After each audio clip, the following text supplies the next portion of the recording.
I think this is going to be a very important conference, and I'll get to that toward the middle, but I have a few things to report, and want to thank you all for being here. And I have to say, I think with social distancing, that the media has been much nicer. I don't know what it is, all these empty, these in-between chairs. You probably shouldn't have anybody sitting behind you either. You should probably go back, but I love it. It's so much nicer, but I shouldn't say that because you'll get me now. Thank you all for being here, and we continue our relentless effort to defeat the Chinese virus. Before I begin, I want to start by announcing that today we are bringing home another American citizen. It was a big thing, very big.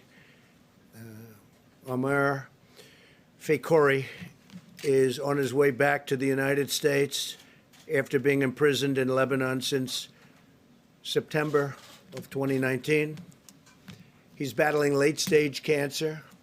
Mr. Fakouri will now be able to receive the much-needed care and treatment in the United States. We've been working very hard to get him freed, and he's finally able to have his entire family at his side.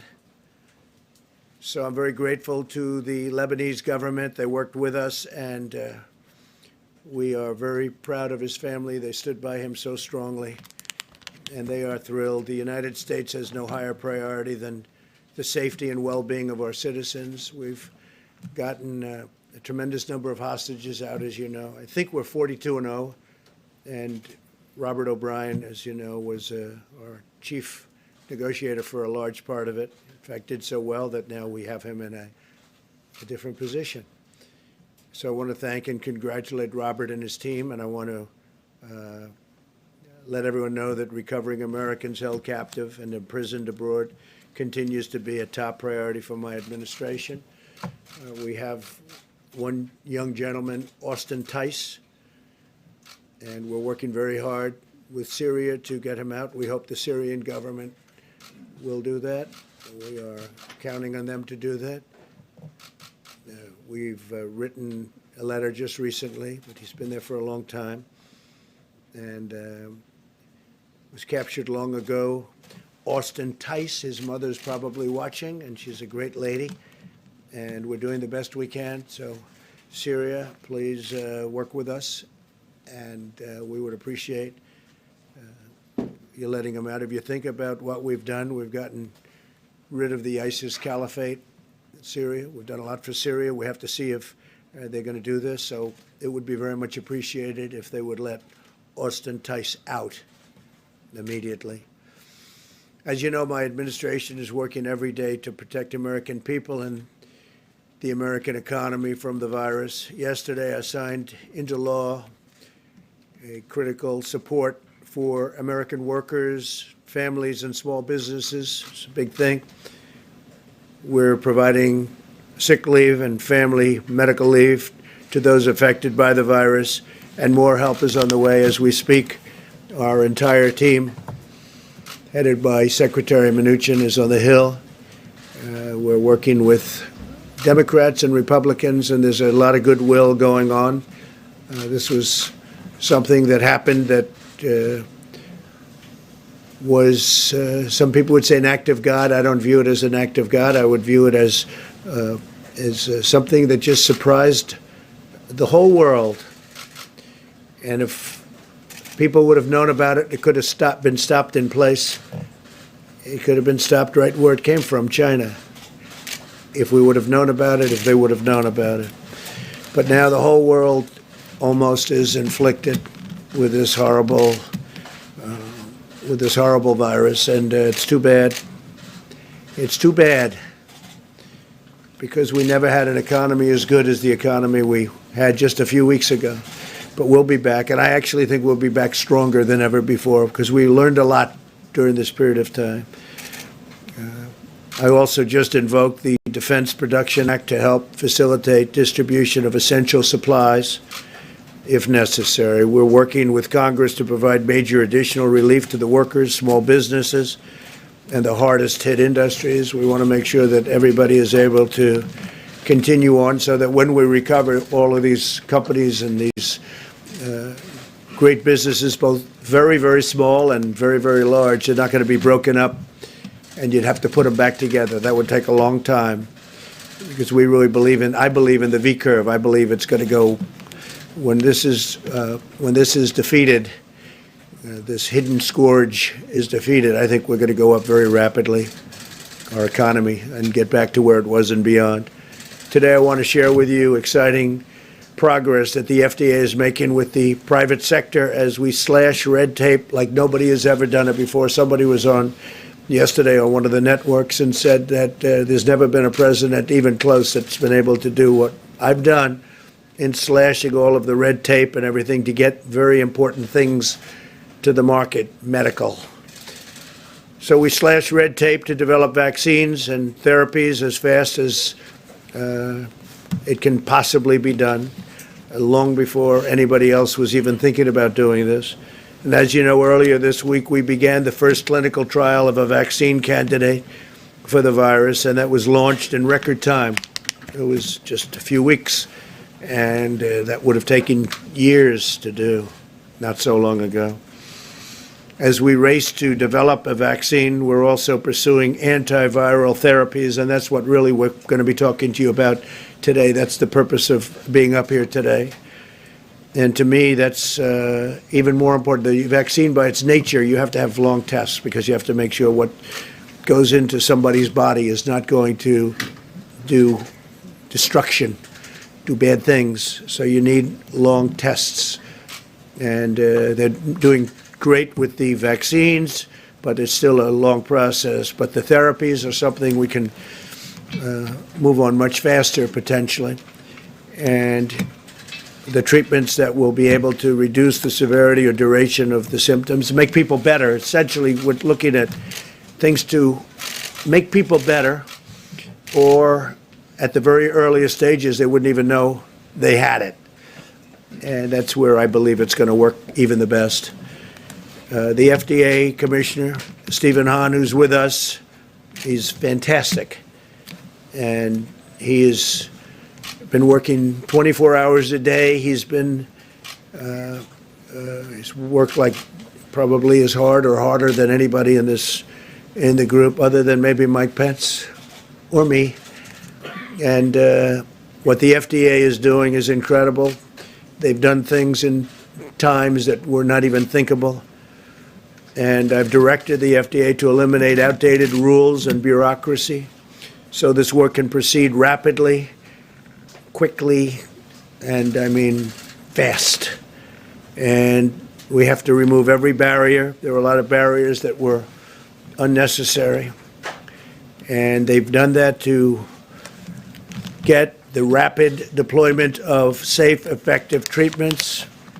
And we think we have some good answers. We'll find out very, very soon. Clinical trials are already underway for many new therapies, and we're working on scaling these to allow many more Americans to access different drugs that have shown really good promise. We've had some really good promise. We will do so in a way that lets us continue to collect good data to know which medicines are safe and which medicines are working the best. We have a couple that we're in really good shape on, and that's for immediate delivery. Immediate, like as fast as we can get it. The FDA has also approved compassionate use for a significant number of patients. You know what that means. We're also reviewing drugs that are approved abroad or drugs approved here for other uses. And you know, one of the things that I'm most proud of that I got was right to try. That's where somebody who's ill, somebody who's very sick, terminally ill usually,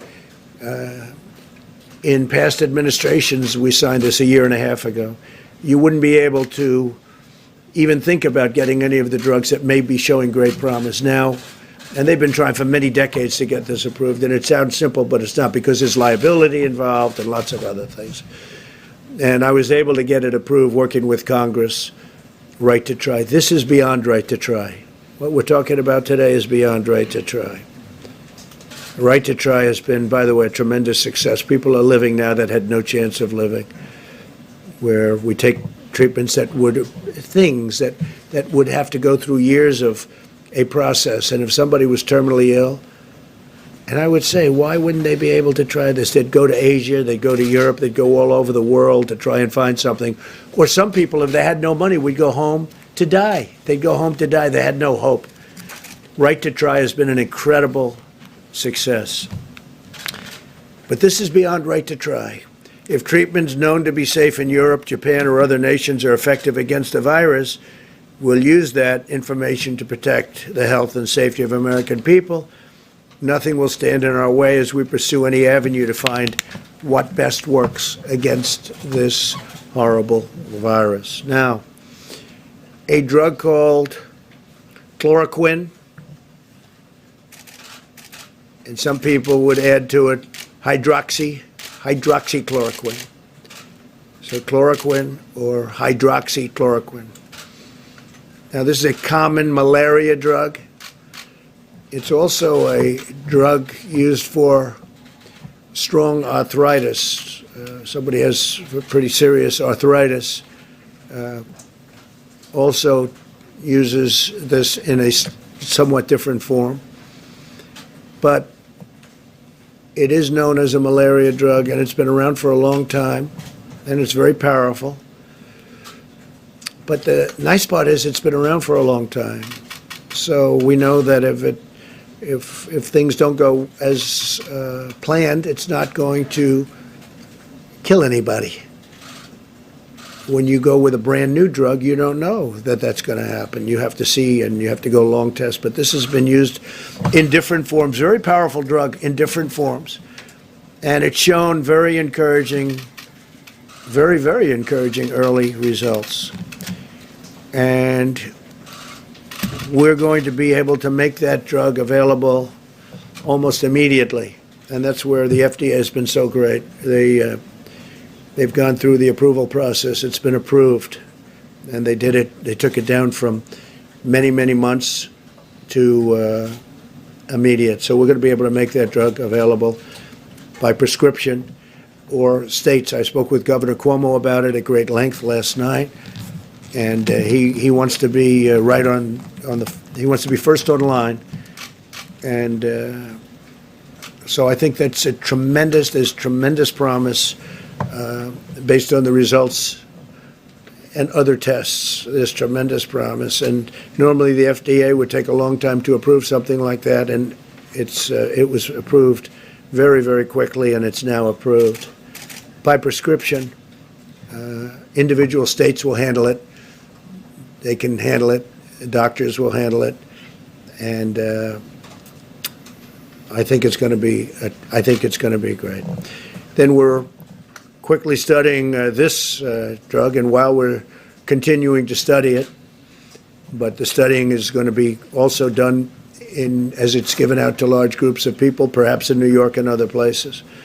We'll study it there. There are promising therapies produced by Gilead, and that's remdesivir, and that's a drug used for other purposes that's been out and it's had very good results for other purposes, but it seems to have a very good result having to do with this virus. And that drug also has been approved, or very close to approved in that case, by the FDA. And I can't tell you how much we appreciate what the FDA, these people are incredible patriots, and the job that Stephen Hahn is doing, Dr. Hahn, who's one of the most respected doctors in the country, by the way, where we took him. I said, "You sure you want to do this?" Now, we didn't know that this was going to be in the playlist, what happened here, but he really has stepped up to the plate, wherever you are. Where is he? You really have. I'd shake his hand, but I'm not supposed to do that. Get in a lot of trouble if I did that. But he's been fantastic, and I thank you, Doctor. He's going to speak right after I'm finished. So, Regeneron, again, is a company that's done fantastically well, as I understand, with Ebola and some other things. Great company. and they're looking at some very promising events also. So you have remdesivir, and you have chloroquine and hydroxychloroquine. So those are two that are out now, essentially approved for prescribed use. And I think it's going to be very exciting. I think it could be a game changer, and maybe not. But I think it could be, based on what I see, it could be a game changer. Very powerful. They're very powerful. So I want every American to know that we're doing everything we can, and these actions are important next steps. I mean, for the FDA to act the way they acted with this kind of speed is an incredible thing. Normally they'd say, well, we can have it by next year, or we can have it in 2 years from now. You understand? This is the way. Normally it's like years and years and years. They had it immediately, based on the fact that it's been used for other things, totally unrelated things. We believe these therapeutics and others under evaluation right now will be able to provide relief to many Americans. We really hope that's going to be. This could be a tremendous breakthrough, And we will work toward a much-needed vaccine in the future, as I said. And what we're doing with the FDA is so exciting in so many other fields. So many things are happening. It's a very exciting time for medicine. And we appreciate that the American public has pulled together. They're really staying home. And I think there's tremendous spirit in this country right now. It's spirit like a lot of people have not seen. People have not seen anything like it for a long time. And that means Democrat, Republican, they're pulling together. I hope everything's going good on the Hill. Maybe I shouldn't say this until I check out what's going on, because you never know. But I think there's a great spirit where the Democrats, the Republicans, and everybody else are getting together and they're trying to get things done. But most importantly, the American public has been incredible. We took the best economy we've ever had, and we said, stop, you can't work. You have to stay home. You know, there's never been a case like this. Normally you pay a lot of money to get things going. Here's a case where we're paying a lot of money to stop things because we don't want people to be together so that this virus doesn't continue onward. So there's never been anything like this in history. There's never been. Nobody's ever seen anything like this. But we're doing the right thing. We have to get rid of. I mean, our big war is it's not a financial war. It's a war, and it's a medical war. We have to win this war. It's very important. With that, I'd like to just introduce Dr. Stephen Hahn. And again, I'd like to send back with Stephen our thanks to all of the people working in the FDA who are fantastic, talented people. We appreciate it very much, everything you've done, especially the speed that you got these two elements, these two very important drugs passed. Thank you very much. Thank you, Stephen. Thank you, Mr. President. I want to thank you for your leadership during this coronavirus outbreak, and thank you for the kind words about the FDA staff. We have 10,000 scientists, doctors, and others, and more than that, working around the clock to aid the American people in this fight against the coronavirus, and those words are very much appreciated, sir. Thank you. So before the President nominated me and I was confirmed as Commissioner of Food and Drugs, I was a cancer doctor. And I've sat across from countless number of patients and had to talk to them about their diagnosis and their treatment. And one thing that was really important is to provide hope. I have great hope for how we're going to come out of this situation. What's also important is not to provide false hope, but to provide hope. And as a doctor, that's the way I come to this. I'm speaking now to the American people as Commissioner of Food and Drugs, but that part of me has not left. Just look at the way the American people have responded to our calls for mitigation, for social distancing. The American people have great resiliency, and I'm so incredibly proud of how the American people have responded. As the President mentioned, he asked us to be aggressive, to break down barriers to innovation, and to accelerate the development of life-saving treatments. And we're doing that at the FDA. The FDA is committed to continuing to provide regulatory flexibility and guidance. But let me make one thing clear. FDA's responsibility to the American people is to ensure that products are safe and effective, and yet we are continuing to do that. Our folks and their tremendous professionals are working day and night to do this. You just can't even imagine how much they're working to provide this support for the American people, and I thank them. Since early January, long before the first domestic case, FDA began working in collaboration with CDC. I also want to note that we stood up an incident command group and have been focused on the coronavirus since the very beginning of this public health emergency. This is, in addition, an all-of-government and all-America approach, and I'll describe what I mean by that in terms of the development of therapeutics.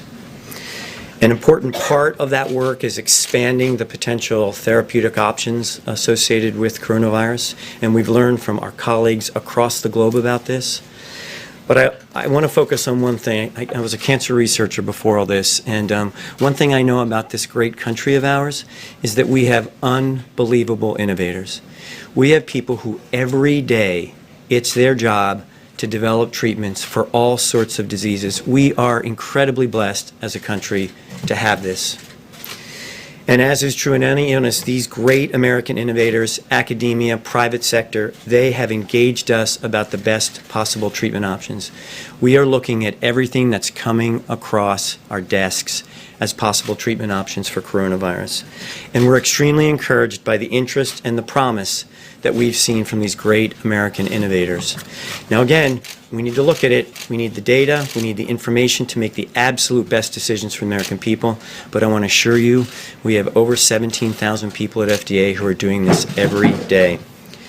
We need to make sure that the sea of new treatments will get the right drug to the right patient at the right dosage at the right time. As an example, we may have the right drug, but it may not be in the appropriate dosage form right now, and that may do more harm than good. Those are the things that's our job to look at, and that's why it's really important we have these dedicated professionals looking at these aspects of therapeutic development. At the same time, we're also working through different mechanisms to actually get drugs into the hands of providers and patients. The President mentioned this, but one of the mechanisms is called compassionate use. Let me just tell you about this. If there's an experimental drug that's potentially available, a doctor could ask for that drug to be used in a patient. We have criteria for that and very speedy approval for that. The important thing about compassionate use, and that's what the President meant, this is even beyond right to try, is that we get to collect the information about that. Because one of the things, and our promise to the American people, is we will collect the data and then make the absolute right decisions based upon those data about the safety and efficacy of the treatments. We are working expeditiously, and we are working to make sure that these products are as safe and effective as they possibly can be. Let me tell you about a few things that we're currently working on. And this is a plan that was developed with many of the people at this table, our infectious disease experts on the task force. In the short term, we're looking at drugs that are already approved for other indications. So they're already approved, as the President said, for other diseases. As an example, many Americans have read studies and heard media reports about this drug chloroquine, which is an anti-malarial drug. It's already approved, as the President said, for the treatment of malaria as well as an arthritis condition. That's a drug that the President has directed us to take a closer look at as to whether an expanded use approach to that could be done to actually see if that benefits patients. And again, we want to do that in the setting of a clinical trial, a large, pragmatic clinical trial, to actually gather that information and answer the question that needs to be answered and asked and answered. Let me give you another example. There's a cross-agency effort about something called convalescent plasma. This is a pretty exciting area. And again, this is something that we have given assistance to other countries with as this crisis has developed. So FDA has been working for some time on this. If you've been exposed to coronavirus and you're better, you don't have the virus in your blood, we could collect the blood. Now, this is a possible treatment. This is not a proven treatment. Just want to emphasize that. Collect the blood, concentrate that, and have the ability, once it's pathogen-free, that is virus-free, be able to give that to other patients, and the immunoglobulins, the immune response, could potentially provide a benefit to patients. It's another thing that we're looking at. Over the next couple weeks, we'll have more information that we're really pushing hard to try to accelerate that. That's in the sort of more medium short term, and that'll be a bridge to other therapies that will take us 3 to 6 months to develop. And this is a continuous process. There is no beginning, an end to each of this. This is, we're pushing this through. The other great thing about the great innovators of America, some of them tell us it's taken us years to develop therapies. They're looking at pushing that to the months period of time. And we're trying to provide them the regulatory flexibility, but at the same time the scientific oversight to make sure that gets done in the best way possible for the American people. The President mentioned that there is a vaccine trial currently being performed. It's a phase 1 trial, so it's the earliest study that gets done. We expect that to take 12 months to get depletion to actually a time where we could approve a vaccine. But these are all things to bridge to the prevention part of this with a vaccine. It's exciting work, and the President is right. This is record time for the development of a vaccine, and impressive public-private partnership. The FDA's efforts to facilitate the development of these products are focused on ensuring timely access while also meeting the agency's world-respected gold standard, relying on strong data from clinical trials to determine if an experimental or an off-the-shelf drug that's used for something else can safely and effectively treat patients. We want to assure the American people that FDA is all hands on deck, as the President mentioned, these efforts, and continue to work with interested sponsors to help expedite the work. We remain steadfast in helping to foster the development of safe and effective therapies for COVID-19. Thank you. Thank you, Doctor. Thank you very much. Mike? Talk about the masks.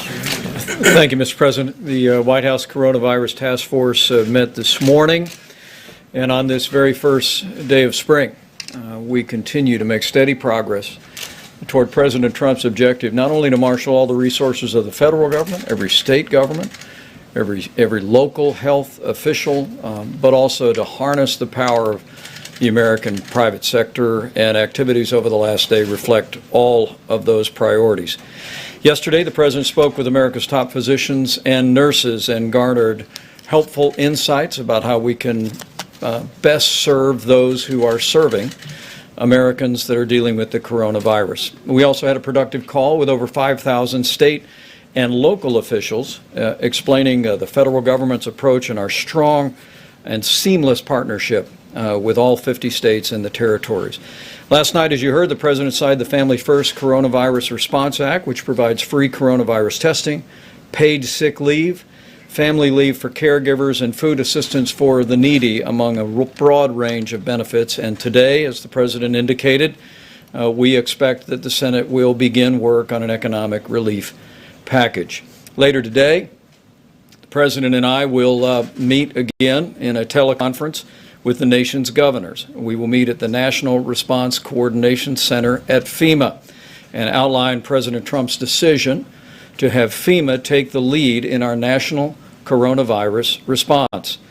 Our nation's response through FEMA will be locally executed, state managed, and federally supported.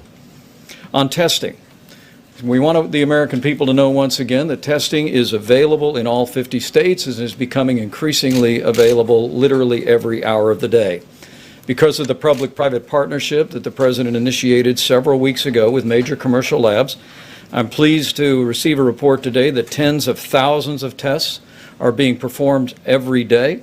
And with the passage of last night's legislations, state and private labs are now required by law to report all coronavirus testing directly to the CDC, which will give the American public and also give our researchers timely and important information. It's important for every American to remember that if you don't have symptoms, you don't need to get a test. We want to make sure that testing is available for people that are experiencing symptoms or have a genuine concern about having been exposed to someone with the coronavirus. Dr. Burks will address county-level data as well as the progress we've made on testing, and Americans can expect to see how an increased number of cases as our new testing system comes online should not be a cause of concern. She'll explain the importance of taking into account our new testing system as new data arrives over the next several days. On supplies, a priority the President has given to our task force, we continue to work with healthcare providers, businesses, and state leadership to identify available supplies, not merely in the federal stockpile, but much more importantly, available across the private sector. We're encouraged to see companies like Honeywell and 3M that I visited a few short weeks ago take advantage of the changes in the law last night that allow the sale of industrial masks directly to hospitals. Those companies have now greatly increased by the tens of millions their production of so-called N95 masks that will give our healthcare workers the protection that they need to minister to those that are dealing with the symptoms or the disease of coronavirus. Following the signing of last night's bill, all of those masks now have liability protection, and the companies can sell industrial masks to hospitals. It is encouraging, as we called out yesterday, to see construction companies all across America that are, as we speak, checking their supplies and donating those industrial masks to their local hospitals. And I know I speak on behalf of the President, who spent a lot of time as a builder, when we thank builders across America for partnering with our local healthcare officials. On the subject of ventilators, we're working with healthcare providers around America and suppliers. And we're encouraged to learn that we've literally identified tens of thousands of ventilators that can be converted to treat patients. And we remain increasingly confident that we will have the ventilators that we need as the coronavirus makes its way across America. And as we said before, we're all in this together. And before I step away and give the podium back to the President and to Dr. Burks, I want to call every American's attention again to the President's 15 days to slow the spread. We continue to hear one case after another, one city after another, where people are putting into practice the principles that the President outlined this Monday. And make no mistake about it, that while for the American people as a whole the risk of serious illness remains low, these guidelines should be practiced by every American in every community, not only to lessen the spread of the coronavirus, but to protect the most vulnerable among us. And I think Americans from their hearts are not only practicing these principles of social distancing and avoiding social gatherings of more than 10 people, using drive-thrus at restaurants to protect their own health and the health of their family, but they're also recognizing that no American wants to inadvertently convey the coronavirus to someone for whom the consequences could be quite serious. At the President's direction, we'll continue to marshal all the resources of government at every level. We'll be reiterating that strong partnership with America's states this afternoon, with America's governors, pulling all of the private sector energy together, the innovation that you just heard described. I know on this first day of spring that we'll get through this, and we'll get through this together. Thank you, Mr. President. Thank you very much. Dr. Chris. Thank you. Thank you, Mr. President. So I know you're watching the data carefully. You can see the dramatic increases in the number of new cases based on our ability to test additional people. And this will continue over the next 2 to 3 days as we begin to have backlogs reduced of the testing. You all have heard the anecdotes of people waiting 5 or 6 days for their test results. We are moving through all of that as well as testing individuals. I really want to applaud the frontline healthcare workers, the nurses and the doctors and the testers that have really prioritized, and the American people who have prioritized those with symptoms. The number of test positives is increasing. That is a dramatically important signature that everybody is doing their job. Those with mild symptoms are staying home, self-isolating. Those with serious symptoms are coming forward to getting testing. Our test positive rates are now into the 10 to 11% range. That still means that 90% of the illnesses out there, even the severe ones, are not COVID-19. I know many of you are looking at the state level data. Still, over 50% of the cases come from 3 states.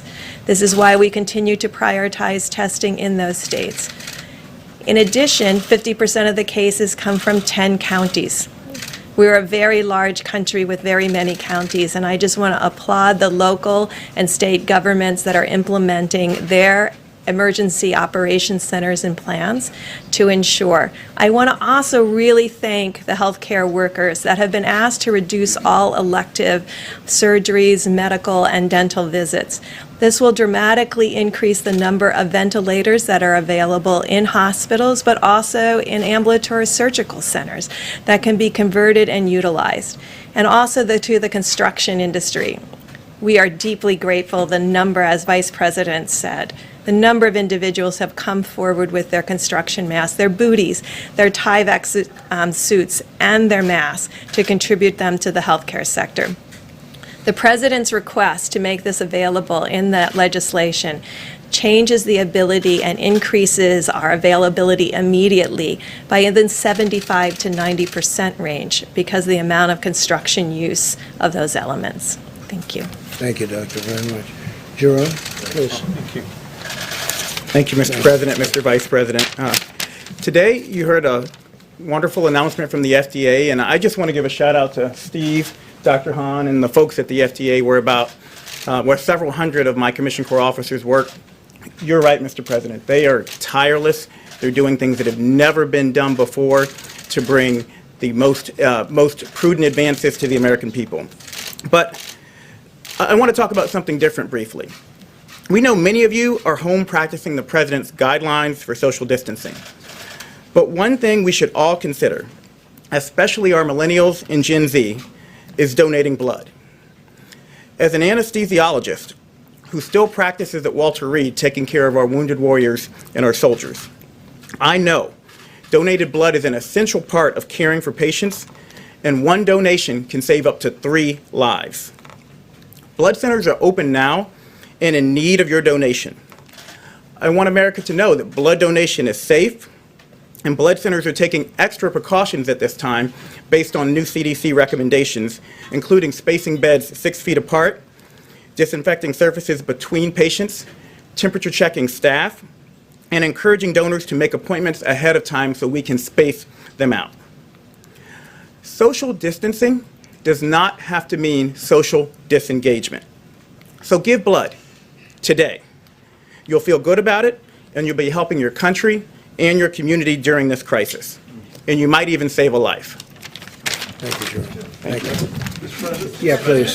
Go ahead, Jim. Mr. President, switching to the efforts to boost the economy with the measures before Congress, will you guarantee that the money, the billions, the tens of billions of dollars, hundreds of billions of dollars even, that's going to go to these industries will not go to executive bonuses or to more stock buybacks? Well, we don't want that. In fact, some companies, as you know, did stock buybacks, and I was never happy with that.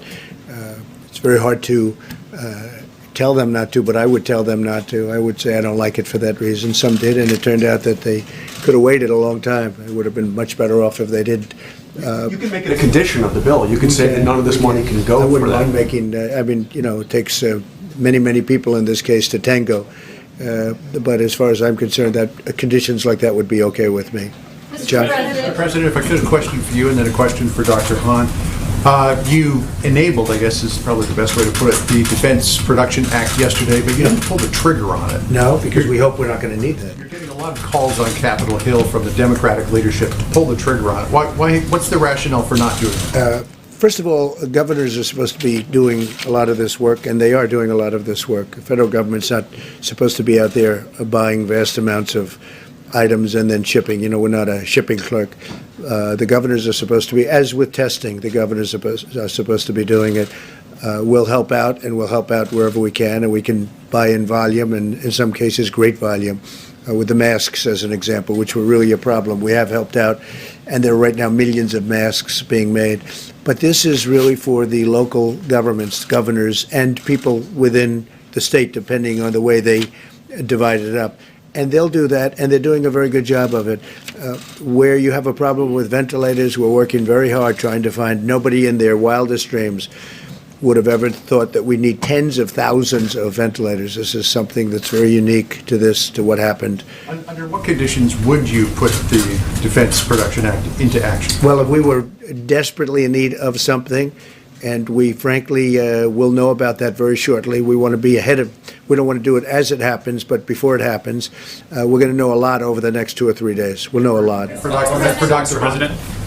Dr. Hahn, any idea when remdesivir will be available to the market? And are there any drugs in the pipeline that you believe could qualify for a treatment IND?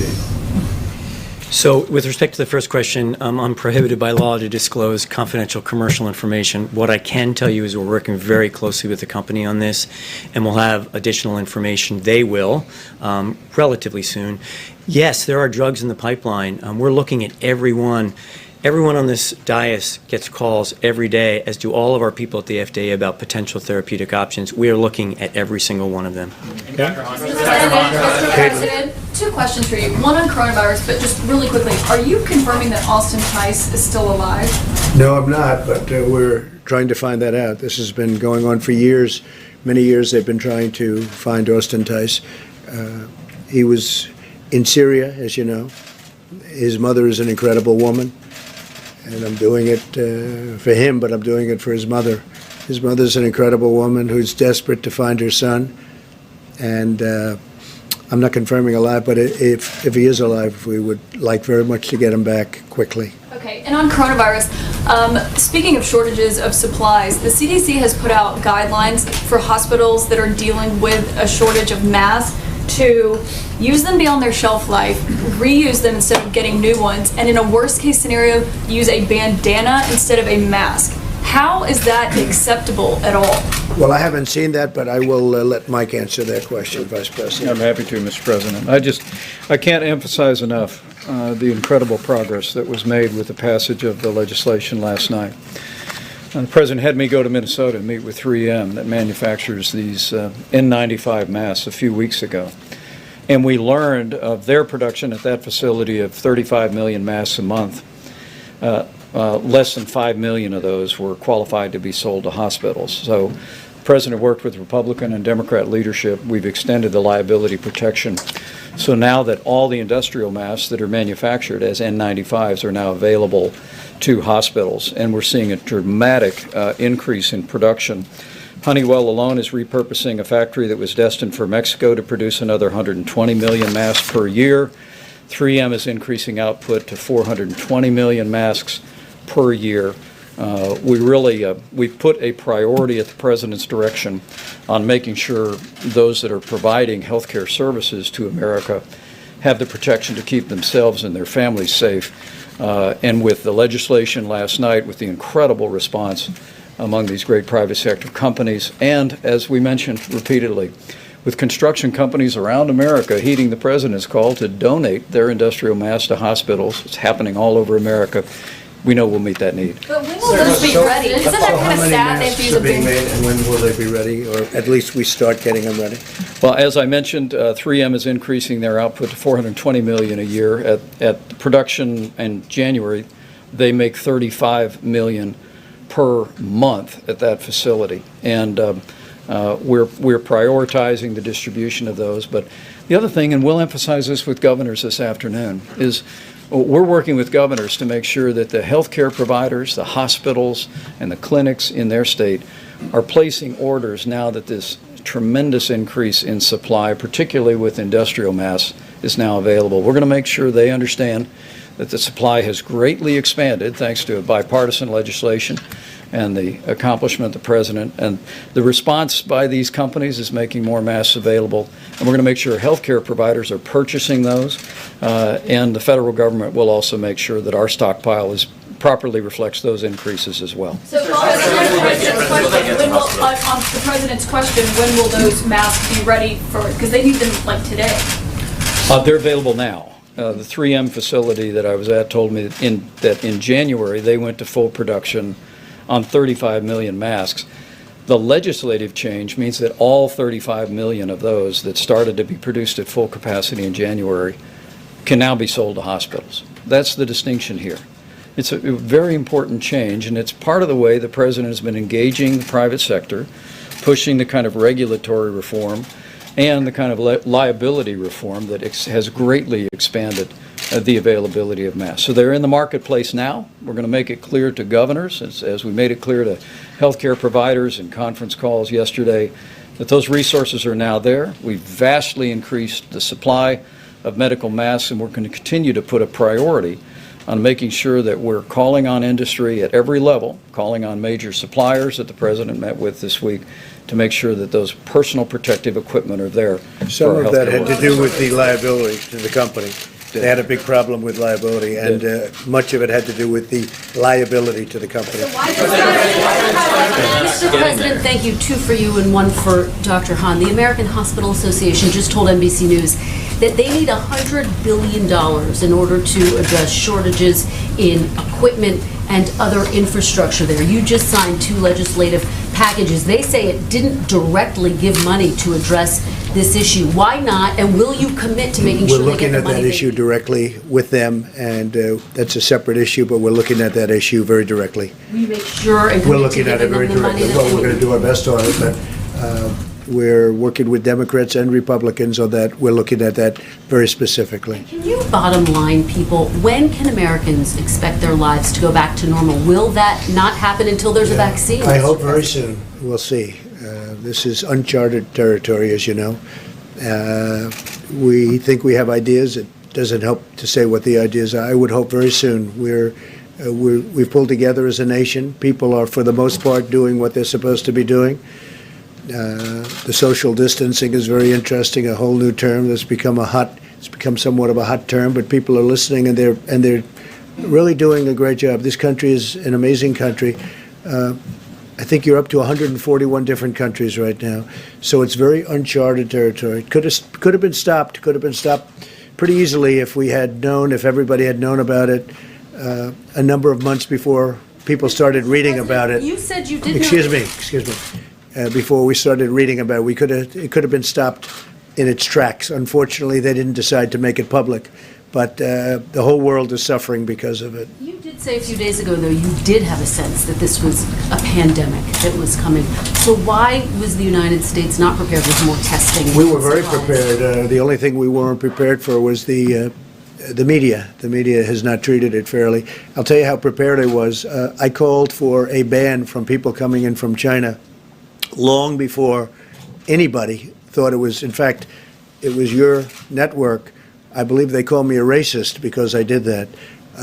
It was many of the people in the room. They called me racist and other words because I did that, because I went so early. So when you say we weren't prepared, had I let these tens of thousands of people come in from China a day, we would have had something right now that would have been, you wouldn't have even recognized it compared to where we are. How many people have passed away? How many people have died as of this moment? You could multiply that by a factor of many, many, many. So when you say that I wasn't prepared, I was the first one to do the ban. Now other countries are following what I did. But the media doesn't acknowledge that. They know it's true. They know it's true, but they don't want to write about it. Yeah, go ahead. One for you and then one for the medical professionals. I wanted to just follow up on John and Caitlin's question. So it's not just masks. Doctors are saying now that they are desperate for other personal protective gear, gloves, other equipment. Governors are saying that they don't have access to respirators and they're terrified. What is your reticence about invoking the Governors Defense are supposed to Production get Act? it, the states are supposed to get it, but we're helping the states.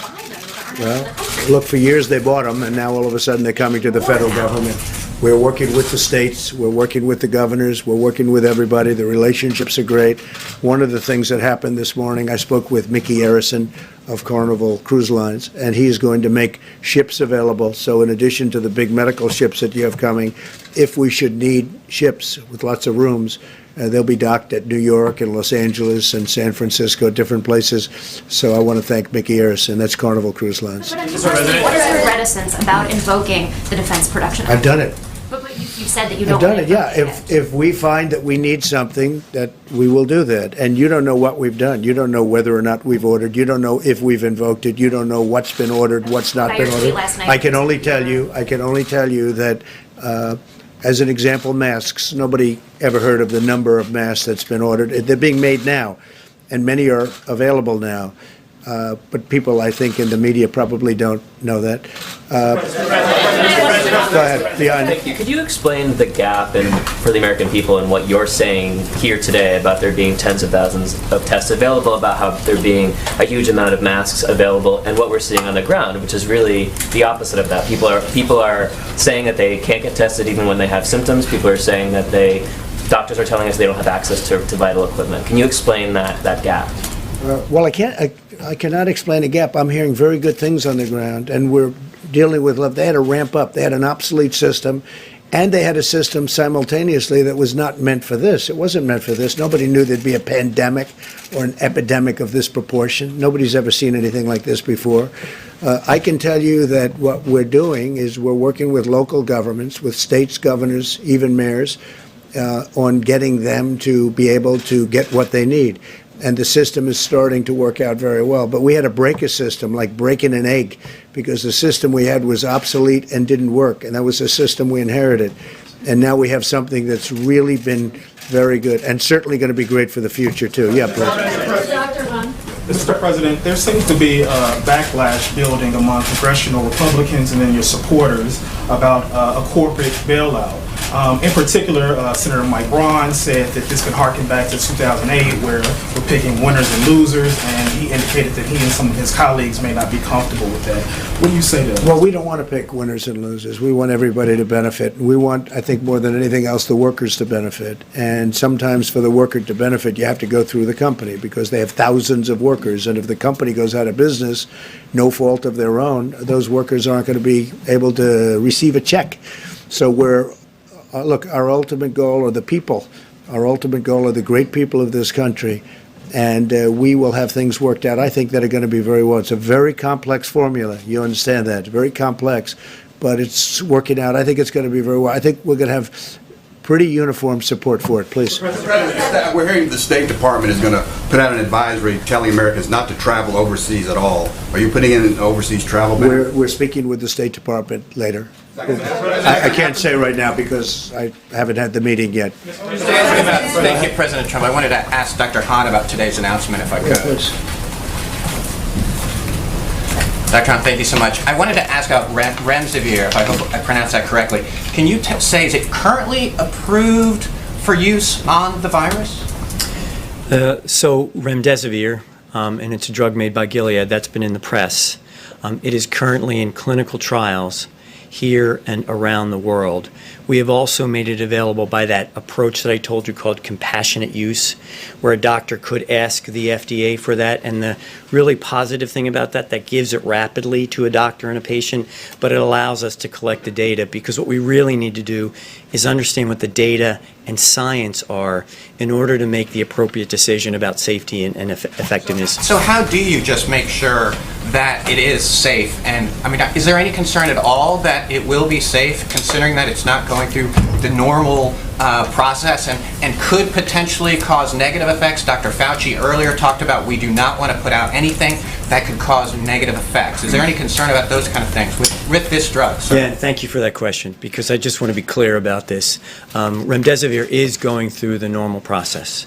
We are using our internal processes at FDA to set up with the company the protocols to actually collect the data. And you're right, we need to actually know about the safety and the effectiveness, and that's done through the clinical trial process. So it's those data that are going to inform the decisions that are ultimately made about safety and efficacy. This is an unprecedented situation. This is a really significant time. And one thing that, with the President's leadership, FDA has done is said, okay, how do we approach these extraordinary times with extraordinary measures, knowing that we have a sacred trust with the American people about safety and efficacy, but still at the same time enable these treatments to get into patients? And that's what we're doing. Mr. President, one for you and one for the doctors. How likely is it that the 15-day guidance that you have put through will be extended? I can only tell you on the 14th day, and we'll have to see. We'll have indications later on. Dr. Burks indicated that there are 3 states and 10 counties, if I got that right, where 50% of the cases are focused. Should those areas be doing more measures such as shelter in place? I think they actually are doing a lot. I mean, I know New York is working very diligently, been very strong. I assume San Francisco is one of the areas, and Los Angeles, and state of Washington, obviously, that's one that has to be up there. They're all working very hard to quarantine, or words just about the equivalent of quarantine. And what is your plan, sir, for government workers? Are you moving for the government as well to start doing more teleworking? We are, and we're using the medical term of telemedicine, and it's been incredibly busy and really, where people don't have to, I mean, some people can't do it anyway. They can't get up, they can't see a doctor. But we're using this, and it's been telehealth, different names, and I will tell you that it's been really successful. It's helped a lot of people out where they don't have to, and they can't, and even from a safety reason, if they are positive, if they are feeling poorly, they can't do it, or we don't want them transmitting anything to anybody else. Mr. President, if I could, on China, they reported for the first time since the outbreak no new cases over a 24-hour period. Do you have any reason to disbelieve them? And second to that, the National Security Council yesterday put out a tweet very critical of the Chinese government, saying the Chinese Communist Party suppressed initial reports on the Chinese virus and punished doctors and journalists, causing Chinese and international experts to miss critical opportunities to prevent a global pandemic. Could you explain? Well, it would have been much better if we had known about this a number of months earlier. It could have been contained to that one area in China where it started. And certainly the world is paying a big price for what they did, and the world is paying a very big price for not letting them come out. Everybody knows that. We all know that. As far as believing what they're putting out now, I hope it's true. Who knows? But I hope it's true. I really do. Quickly, a question for you, and then also for the doctor, if possible. You've been talking about China quite a bit, and you've been talking about the Chinese virus. How if you had heard about this on day one and had more information, possibly you could have stopped it. Big difference. Are you thinking about any types of repercussions for China, and are you also rethinking sort of the supply lines for our manufacturing industry? I don't want to comment on that right now. Yeah. Mr. President, I have a question for you and also a question for Dr. Burks. If you, American workers across the country are losing their jobs at an unprecedented rate, and your former economist said we could see some of the worst job numbers ever. Is the government prepared to see this spike in unemployment? Worst case scenario, you would have terrible job numbers. If we can get this thing wrapped up and finished earlier, things will go very nicely. And one of the things they're working, as you know, one of the elements that is being worked on very much so in the Hill is to keep the jobs going, so that when we do get rid of the virus, we're going to be able to just really, I think, go like a rocket. I think the economy is going to be fantastic. Now, when he said that, he was using that as the ultimate bad outcome. I don't think anybody believes that's going to happen. Go ahead. Members of Congress are now being tested positive for. Members of Congress are now being tested positive for coronavirus, and you have almost 24 who are self-quarantining. Do you have any guidance for Congress? Should they? I know all of them, and I don't know if they're sitting like you people are sitting. You're actually sitting too close. We should probably get rid of about another 75–80% of you. I'll have just 2 or 3 that I like in this room. I think that's a great way of doing it. We just figured a new way of doing it, but you're actually much too close. You two, you should leave immediately. But look, I know all of them. They tested positive. Hopefully they're all going to get better. And it's one of those things. It's Congress, it's one of those things. Should they keep going to the Hill, or should they? Well, I don't think they're going to the Hill. I mean, I know some where they tested positive, they're in quarantine, and I know Lindsay and many others they didn't test it, but until they got the result, they put themselves in quarantine. A number of people in Congress right now are in quarantine. They don't know the results. When they get the result, they'll either stay there and get better. Because people get better. I mean, most people are getting better. Most, by far, you get better. Doesn't mean it's not a tough one. It is a tough one. But no, when many people in Congress have felt not perfect, or they met somebody that wasn't perfect, it turned out to be positive, and they've put themselves in quarantine. Now, I think Congress has behaved unbelievably well in that regard. Mr. President, on the stimulus, sir, given what is happening to the economy, do you think $1 trillion stimulus is enough? We'll know about that later on. We'll see what happens. It depends how long. So much depends on what's going on in this room in terms of the medical. If we can stop it in its tracks, the virus, it's plenty. If we can't, we'll have to go back and talk. Do you support the idea of the government taking an equity stake in certain companies? I do. I really do. Which companies I'm not gonna say, but I think so. Look, people are coming in for money. In some cases, no fault of their own, but in some cases where they did certain things over the course of the years, including buying back stock. You know, they bought back stock and they paid a high price for it, as it turned out.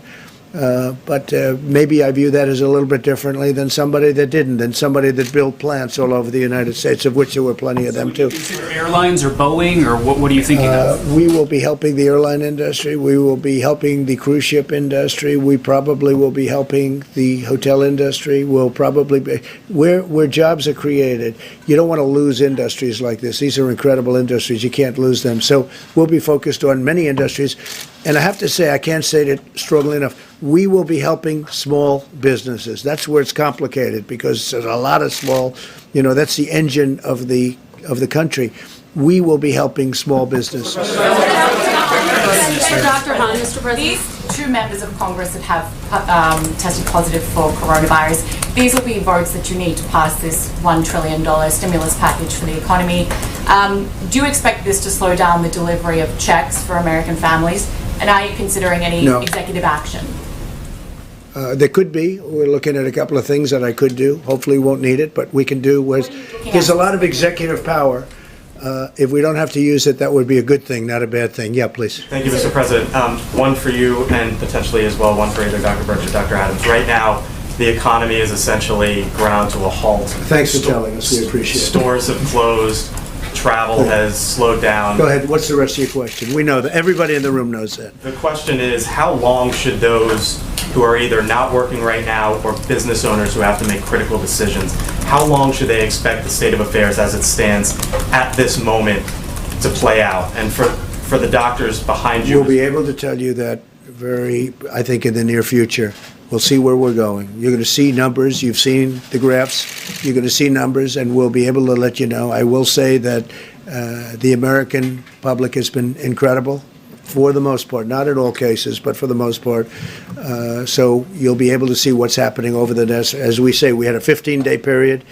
You'll be able to tell a lot in a week or so, not everything, but we'll be able to see over a period of time. And for all the parents that are home right now, and this is a question for Dr. Burks or Dr. Adams, who are caring for their children and are curious as to when might my kids be able to go back to school, what do you think is a realistic timeline?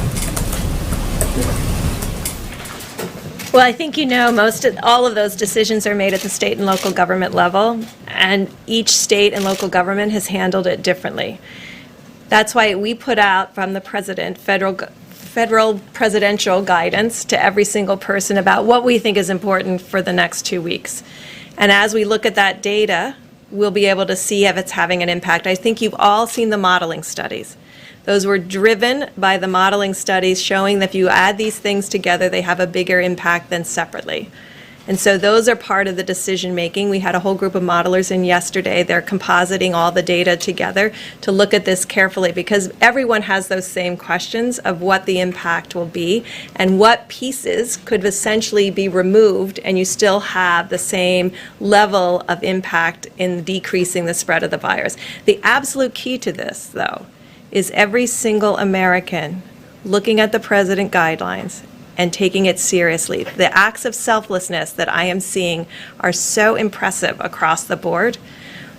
But if even 10 or 15% of the population decides that what they're doing today is more important than the health and welfare of the rest of the Americans, they can spread the virus in a very strong way, because you know the level of contagion. Do you have a general timeline? And I have to say, if chloroquine or hydroxychloroquine works, or any of the other things that they're looking at that are not quite as far out, but if they work, your numbers are going to come down very rapidly. So we'll see what happens, but there's a real chance that they might work. Go ahead, please. In the back. Thank you so much. What is your message for some leaders in Latin America, like the president of Brazil, who just on Sunday was taking photos with supporters and encouraging mass demonstration? And just yesterday, the president from Brazil said that we should not be surprised if we see him in the next few days in a crowded subway in São Paulo or in a bus in Rio. because he is the president and should build the people. What do you think about that, and what is your message? Well, he's a friend of mine, number one. And number two, we had dinner the other night, and everybody said he was positive, and he wasn't positive. He tested negative, so that was, I was quite happy when I heard that.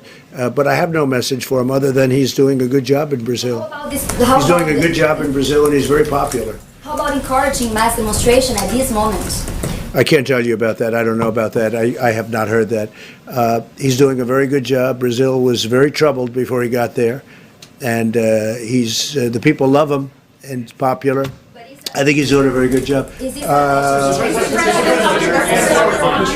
President, there are Americans who were traveling abroad who were essentially stuck, unable to come home. We spoke to a group of 10 women who, Americans. 10, Where?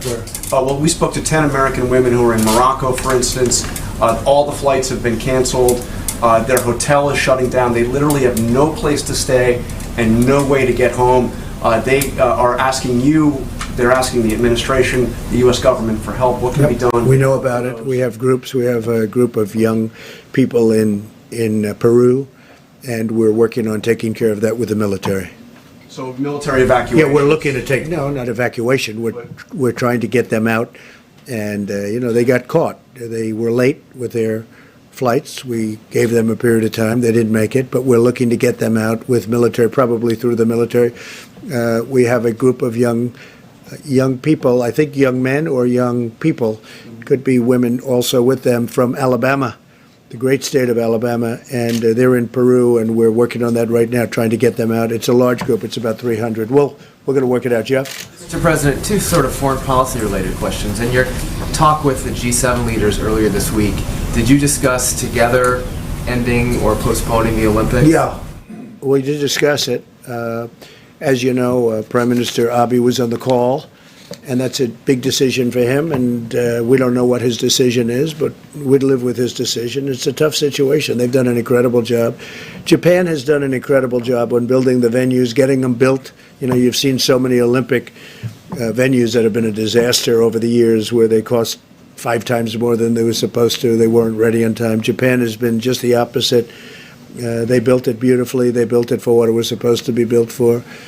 But then he got hit with the same thing that the rest of the world got hit with unexpectedly. He has told us that he has not made a decision as to what to do. And also on foreign policy, have you spoken to the leaders of Saudi Arabia or Russia and encouraged them to stop this glut of oil that is affecting the market? Well, the one thing I will tell you is that from the standpoint, you always get a little bit torn, because, until we became the leading producer, I was always for the person driving the car and filling up the tank of gas, and you'd have gasoline, and the prices were, if they were too high, I would always raise hell with OPEC. And I was always somebody that likes it. I never thought I'd see $22 and $24 and $28 a barrel, but that's what we have.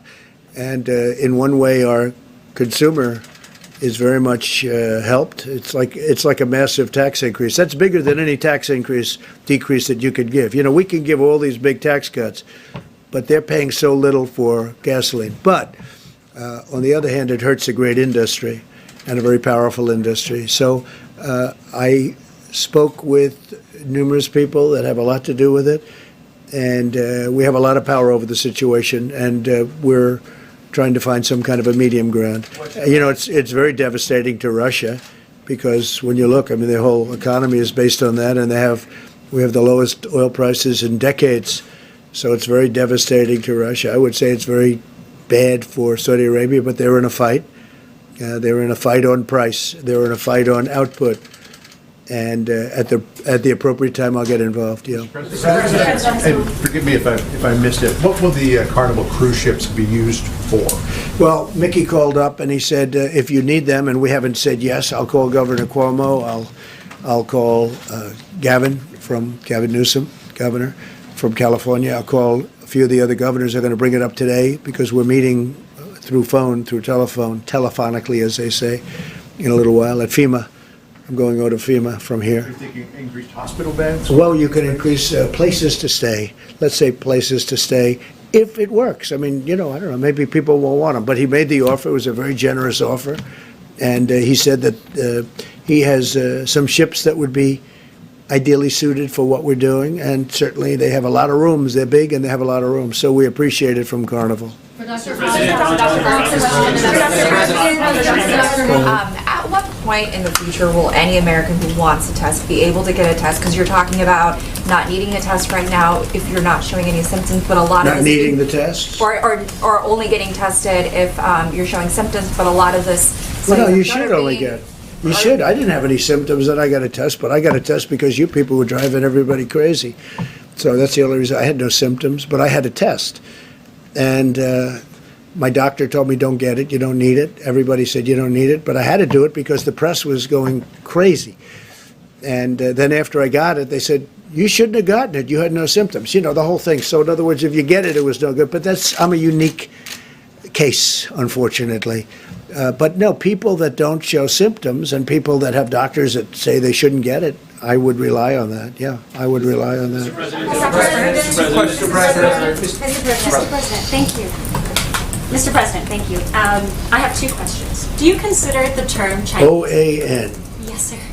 Very good. I have Thank you two very questions. much. You treat me very nicely. Do Go you ahead. consider the term Chinese food racist because it's food that originates in China or it has Chinese? No, I don't think it's And on that racist. note- I don't think it's racist at all.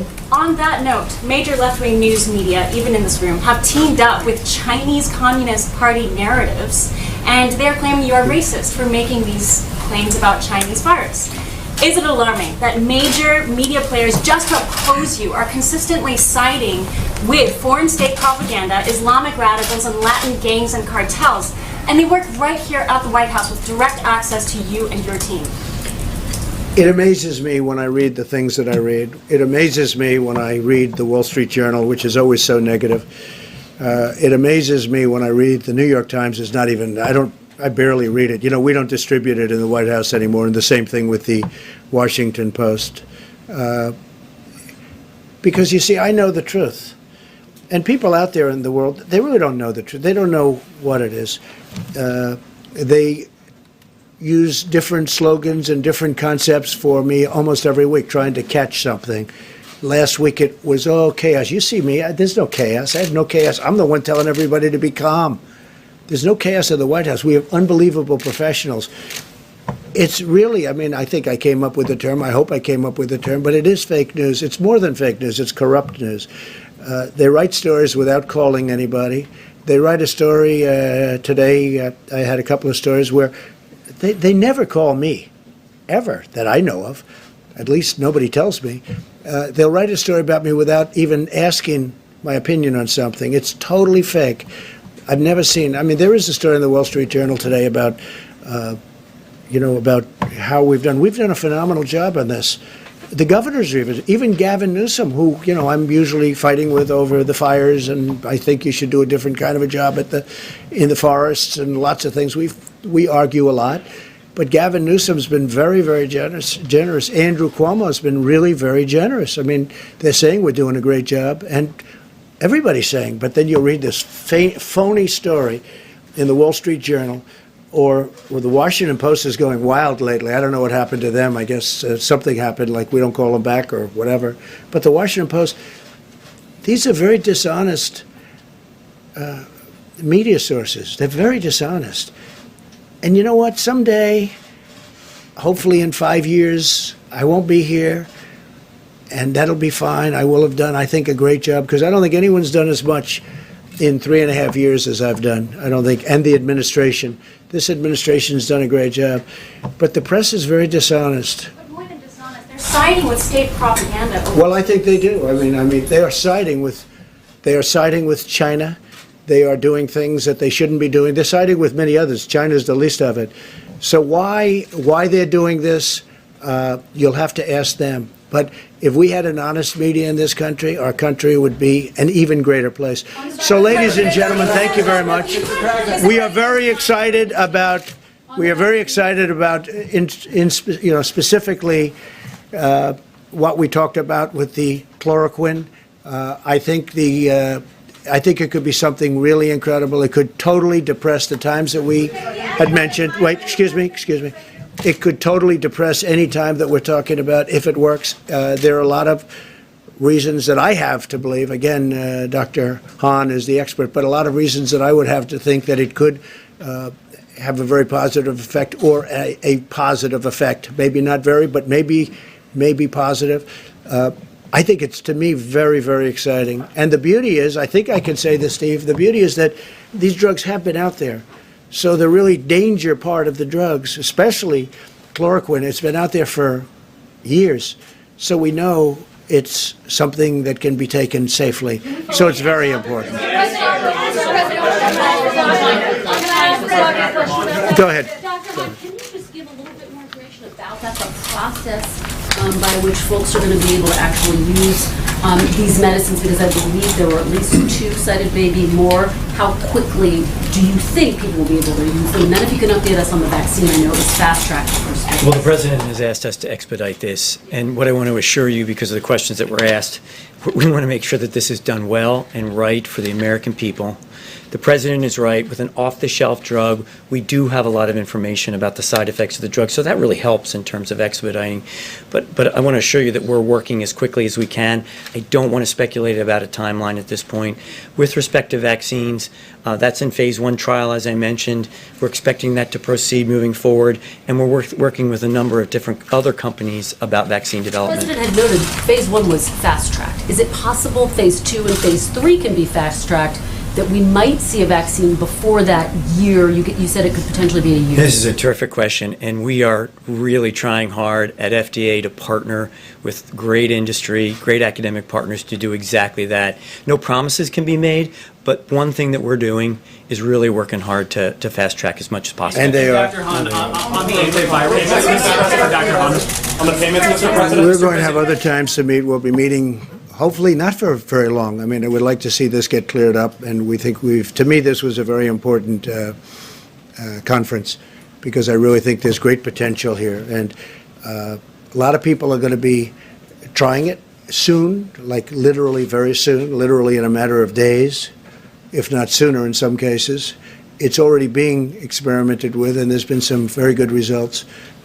We'll see what happens. But if we can be even partially right, maybe we'll be fully right, but even partially right on it, this whole subject becomes a much more pleasant subject. So thank you all, and we're going over to Fema now, so I don't know who's going, but we're going to Fema. We're going to be discussing with the governors and lots of other people. No, I think that's enough. Thank you. Thank you. Why were you praising China? Dr. Hahn, will people actually be using these drugs in a couple of days?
Are you ready, ladies? The Global Lady to Lady Conference is back.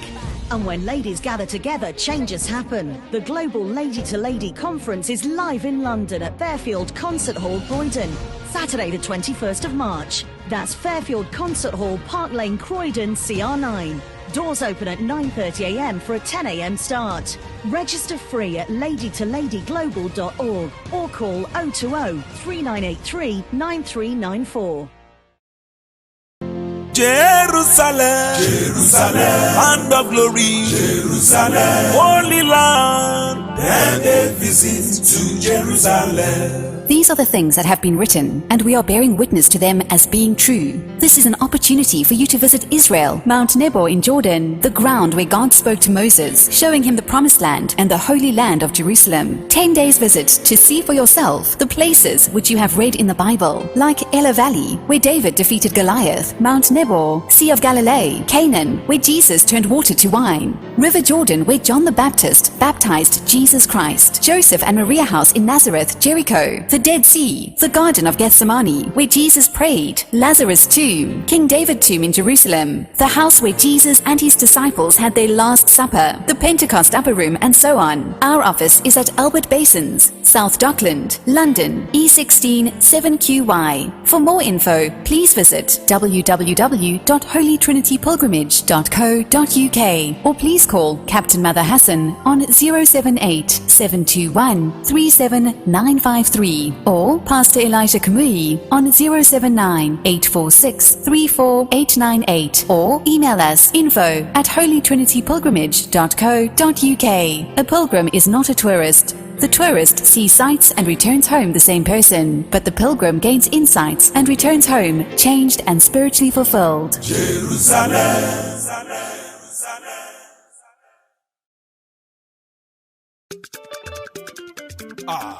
Heritage TV. Heritage TV. Everybody in London, have you heard that Heritage.Television has come up with something new? All your functions and celebrations can now be multi-camera live stream. That was only reserved for the rich and famous. Having a function in London can be viewed clean and clear immediately from any part of the world. Trust Heritage TV to give you a better reach. Heritage.Television also does photography that will make you the envy of all your friends and family. Heritage.Television is the best. All your functions like birthdays, funerals, weddings, church anniversaries or harvest. Heritage.Television is the master. We are in the heart of London with an ultra-modern equipped studio. You can call us on 020-800-46100 or email us info@heritagetv.co.uk or mobile 0734 1234 560. Heritage Television will do you proud.